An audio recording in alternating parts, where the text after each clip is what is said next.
الحمد لله رب العالمين الرحمن الرحيم مالك يوم الدين إياك نعبد وإياك نستعين اهدنا الصراط المستقيم صراط الذين أنعمت عليهم غير المغضوب عليهم ولا الضالين فلما سمعت بمكرهن أرسلت إليهن وأعتدت لهن متكئا وآتت كل واحدة منهن سكينا وقالت اخرج عليهن فلما رأينه أكبرنه وقطعن أيديهن وقلن حاش لله ما هذا بشرا إن هذا إلا ملك كريم قالت فذلكن الذي لمتنني فيه ولقد راودته عن نفسه فاستعصم ولئن لم يفعل ما آمره ليسجنن وليكونن من الصاغرين قال رب السجن أحب إلي مما يدعونني إليه وإلا تصرف عني كيدهن أصب إليهن وأكن من الجاهلين فاستجاب له ربه فصرف عنه كيدهن إنه هو السميع العليم ثم بدا لهم من بعد ما رأوا الآيات ليسجننه حتى حين ودخل معه السجن فتيان قال أحدهما إني أراني أعصر خمرا وقال الآخر إني أراني أحمل فوق رأسي خبزا تأكل الطير منه نبئنا بتأويله إنا نراك من المحسنين قال لا يأتيكما طعام ترزقانه إلا نبأتكما بتأويله قبل أن يأتيكما ذلكما مما علمني ربي إني تركت ملة قوم لا يؤمنون بالله وهم بالآخرة هم كافرون الحمد لله رب العالمين الرحمن الرحيم مالك يوم الدين إياك نعبد وإياك نستعين اهدنا الصراط المستقيم صراط الذين أنعمت عليهم غير المغضوب عليهم ولا الضالين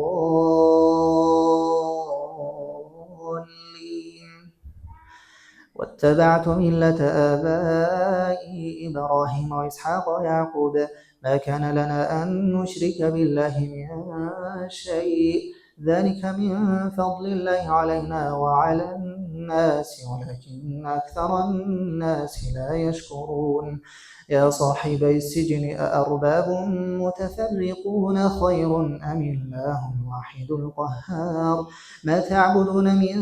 دونه إلا أسماء سميتموها أنتم وآباؤكم ما أنزل الله بها من سلطان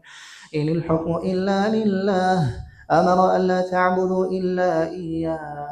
ذلك الدين القيم ولكن أكثر الناس لا يعلمون يا صاحبي السجن أما أحدكما فيسقي ربه خمرا وأما الآخر فيسلب فتأكل الطير من رأسه قضي الأمر الذي فيه تستفتيان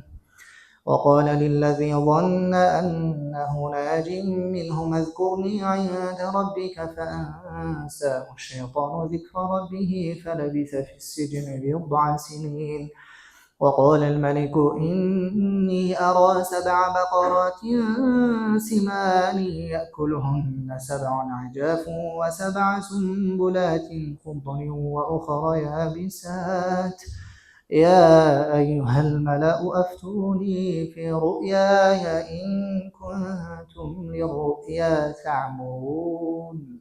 الحمد لله رب العالمين الرحمن الرحيم مالك يوم الدين إياك نعبد وإياك نستعين اهدنا الصراط المستقيم صراط الذين أنعمت عليهم غير المغضوب عليهم ولا الضالين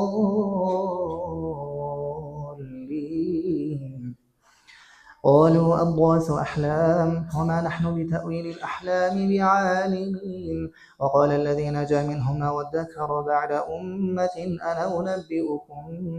بتأويله فأرسلون يوسف أيها الصديق أفتنا في 7 بقرات سمان يأكلهن يوسف أيها الصديق أفتنا في 7 بقرات سمان يأكلهن 7 عجاف و7 سنبلات خضر وأخر يابسات لعلي أرجع إلى الناس لعلهم يعلمون قال تزرعون 7 سنين دأبا فما حصدتم فذروه في سنبله إلا قليلا مما تأكلون ثم يأتي من بعد ذلك 7 شداد يأكلن ما قدمتم لهن إلا قليلا مما تحصنون ثم يأتي من بعد ذلك عام فيه يغاث الناس وفيه يعصرون وقال الملك ائتوني به فلما جاءه الرسول قال ارجع إلى ربك فاسأله ما بال النسوة اللاتي قطعن أيديهن إن ربي بكيدهن عليم قال ما خطبكن إذ راوتن يوسف عن نفسه قلنا حاش لله ما علمنا عليه من سوء قالت امرأة العزيز الآن حصحص الحق أنا راودته عن نفسه وإنه لمن الصادقين ذلك ليعلم أني لم أخنه بالغيب وأن الله لا يهدي الخائنين الحمد لله رب العالمين الرحمن الرحيم مالك يوم الدين إياك نعبد وإياك نستعين اهدنا الصراط المستقيم صراط الذين أنعمت عليهم غير المغضوب عليهم ولا الضالين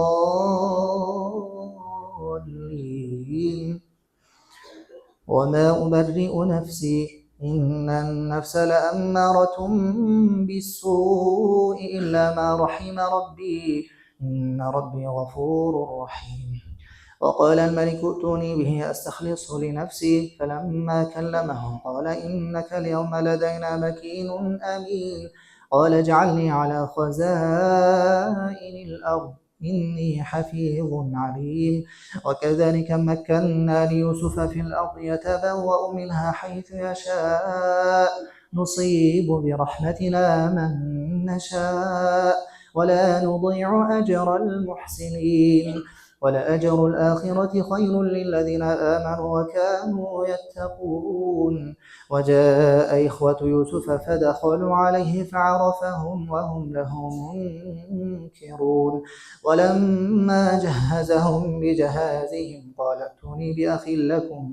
من أبيكم ألا ترون أني أوفي الكيل وأنا خير المنزلين فإن لم تأتوني به فلا كيل لكم عندي ولا تقربون قالوا سنراود عنه أباه وإنا لفاعلون وقال لفتيانه اجعلوا بضاعتهم في رحالهم لعلهم يعرفونها إذا انقلبوا إلى أهلهم لعلهم يرجعون فلما رجعوا إلى أبيهم قالوا يا أبانا منع منا الكيل فأرسل معنا أخانا وإنا فلما رجعوا إلى أبيهم قالوا يا أبانا منع منا الكيل فأرسل معنا أخانا نكتل وإنا له لحافظون